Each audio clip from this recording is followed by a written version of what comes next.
Go. Streaming from South Africa to the world. This is the Stonks Go Moon podcast. What just happened? We break it down so you don't have to. Welcome everyone to the Stonks Go Moon podcast. My guest today, Stone Giddings. He is the head of growth at the Mira Network. Welcome to the pod. Hey, what's up, man? Good to you, dude. Good, can't complain. So we got Rocco and Stone on today. I feel like there's something funny that we can do with that. Dude, you've got probably the coolest name. I think like Tom Cruise and Sylvester Stallone and then Stone Giddings. I mean, what's up with that? Like, were your parents just like rock stars or what? Oh my gosh, rock stars are crazy. I think the jury's still out on that. Okay. But my mom, she had a crush on this reporter, Stone Phillips, Oh, who was a reporter for Fox News back in the day. I think he was related to Stonewall Jackson, and so his full name was Stone too. And so that's where it comes from. It's from Stone Phillips, funnily enough. And so yeah, luckily they took the chance, and I'm on the taller side. You can imagine how well this name would fit if I was like a 5'5" dude. yeah, no. How tall are you? How tall are you? 6'9". 6'9". So what's that in meters? It's like almost 7 foot, almost 2 meters. 207. Wow. 207. Yeah. Centimeters. I'm like 184. So that's proper.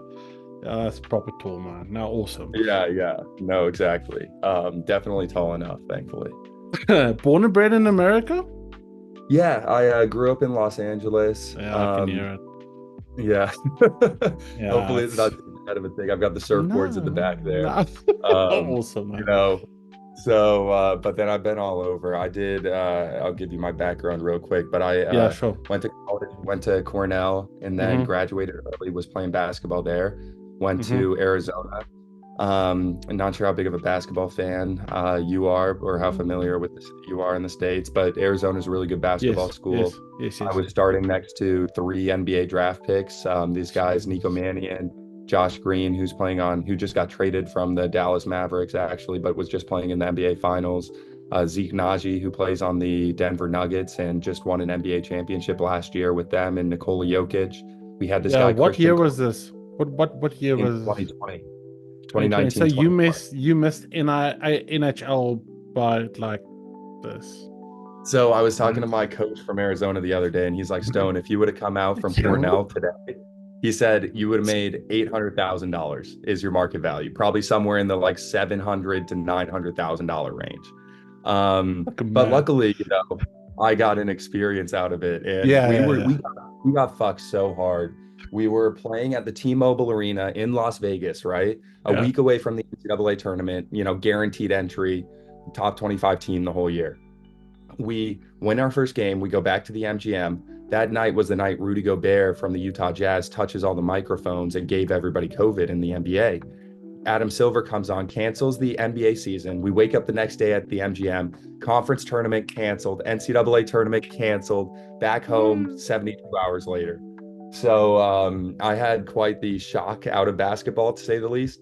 I had some opportunities to go play pro in Japan right after that, but like mid-pandemic, going to Fukushima didn't seem like the best thing to do. And so wound up joining Accel on the venture capital side of things and sat on their growth fund. And that's how I kind of got connected with Karan, who's the founder here at Mira. Yeah. But did you go and play in Japan and Portugal or not?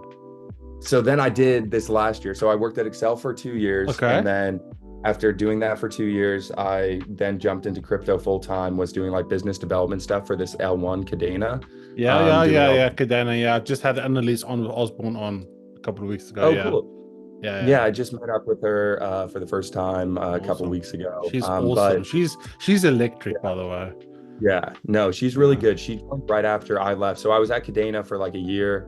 And then last August, I left and went and played professionally over in Japan this past fall, and then came back home after getting injured in October and spent the holidays here, and then went over and finished the year playing in Portugal in their top division. And that's kind of when I got connected with Karan and started with Mira earlier this year. Yeah. So kind of why not go and play in the G League and why go overseas? What's that about?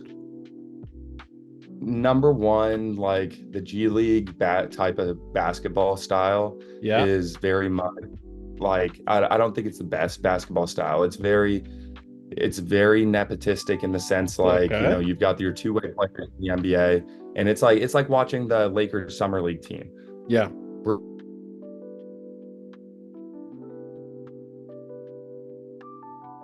Ronnie should not be in the G League. The facilities and everything aren't the best.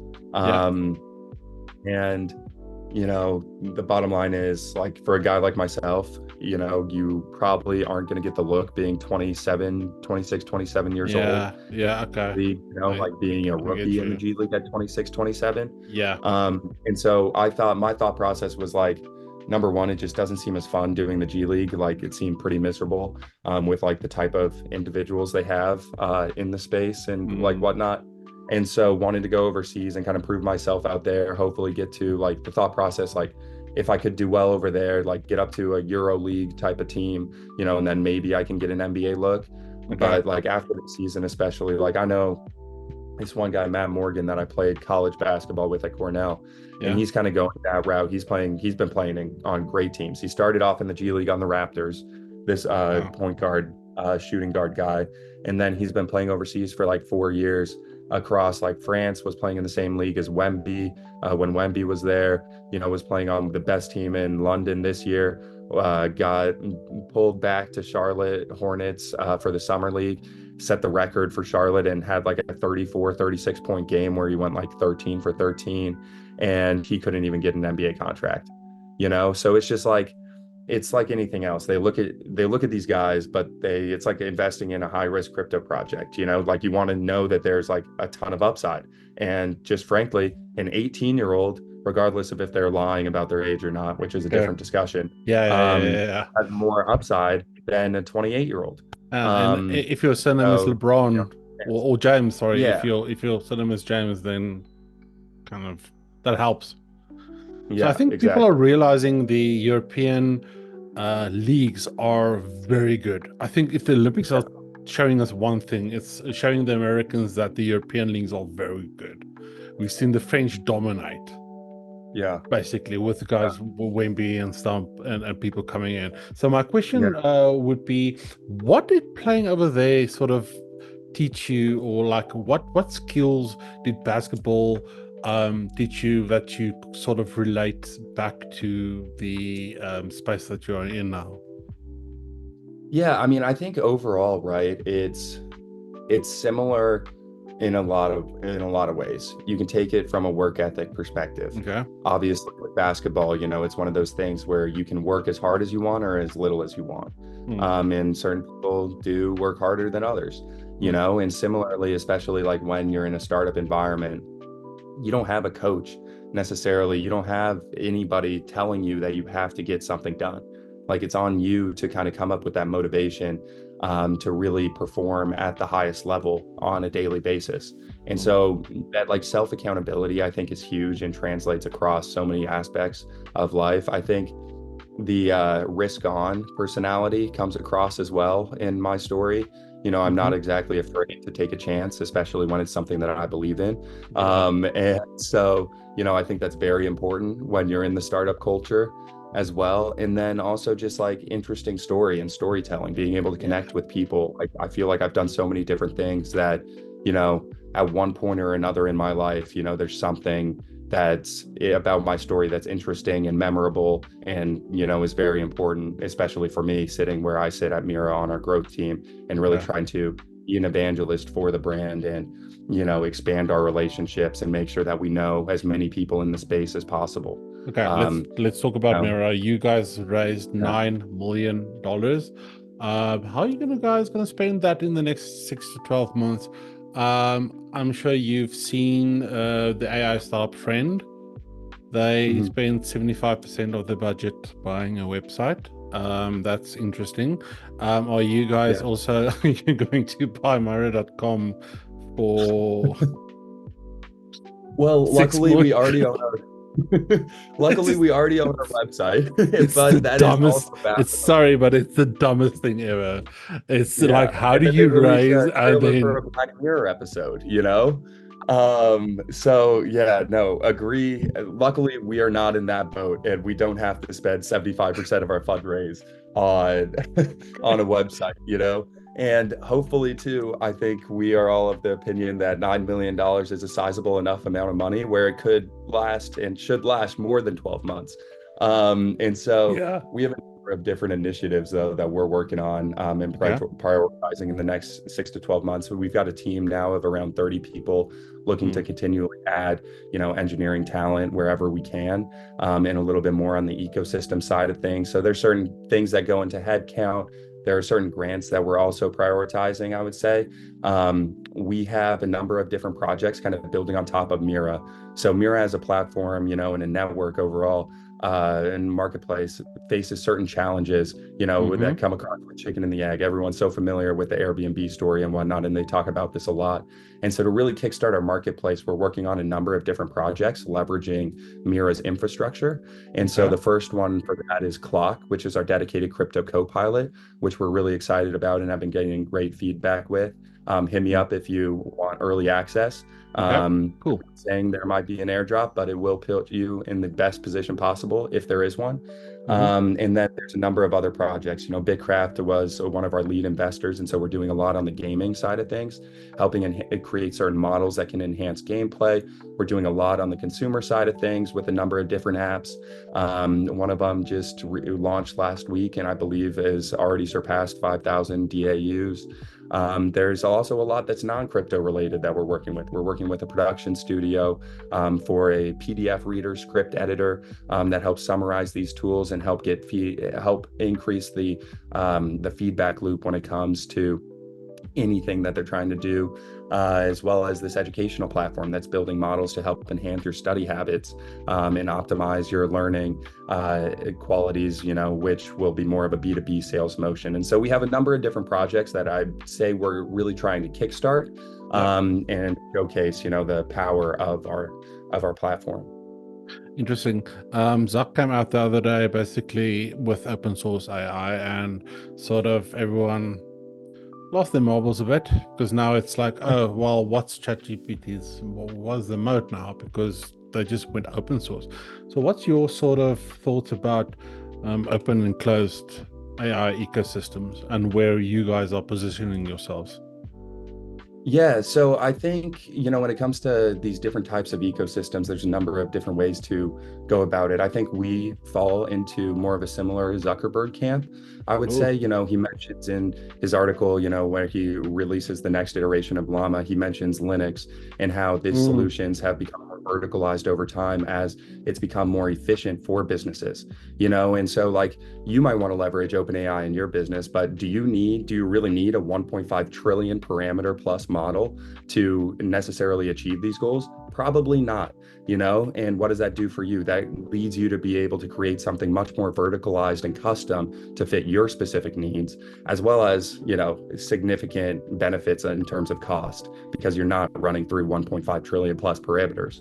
Yeah. And so I think it really depends in the future, but we fall into this camp that over time, as we've seen software become more verticalized, we believe the same thing and the same natural progression will happen in the AI landscape. And as AI becomes more verticalized, there will be the need for these open source softwares, the open source models rather, that you can easily customize. And then on the data side of things, you can either leverage open source data, or if you have more proprietary data, you can keep that closed source. So while these models may or may not be opener, there's a lot of different variables going on, but we believe that these things will become more verticalized in the future, and we want to make sure that developers have the tools to create the custom AI products that they need. Okay, that makes sense. Talk about verticalization.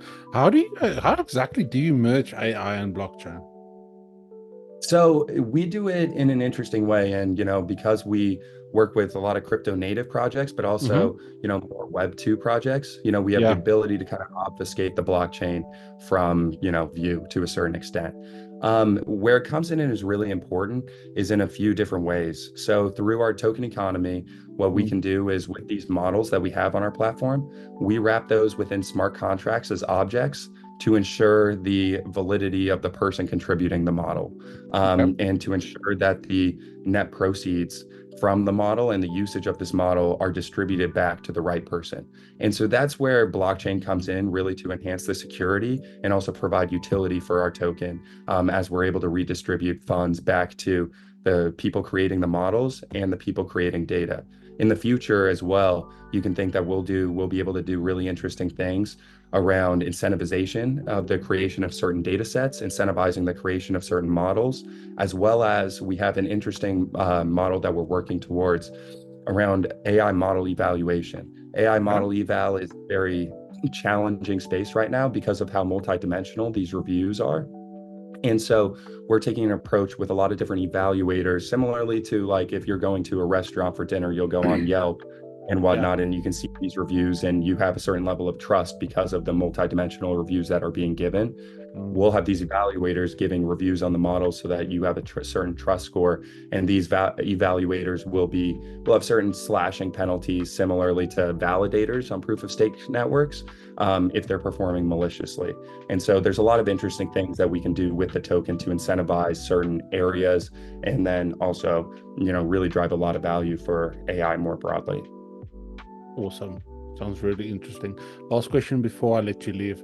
Um, there's a lot of talk when I talk to startups and especially AI startups, there's a lot of talk about how hard resources are to come by. Talking about sort of it's um, not necessarily not decentralized, but not democratized, right?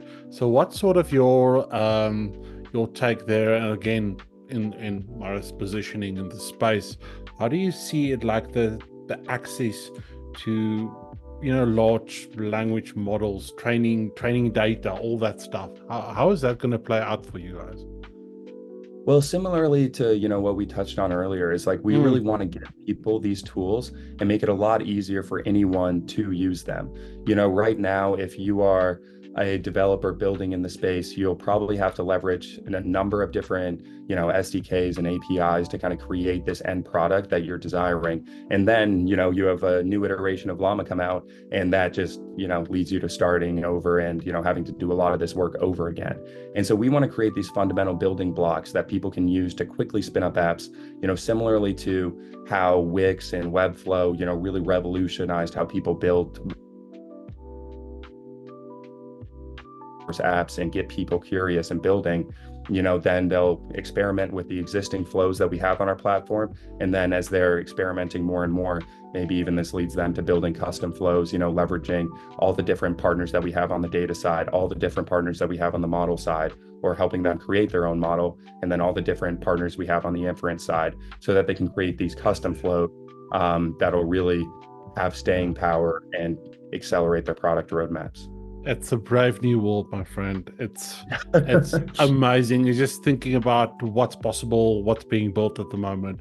Thank you so Yeah. much for joining me today. If the listeners want to go and find out about more what it is that you do and connect with you, where can they do that?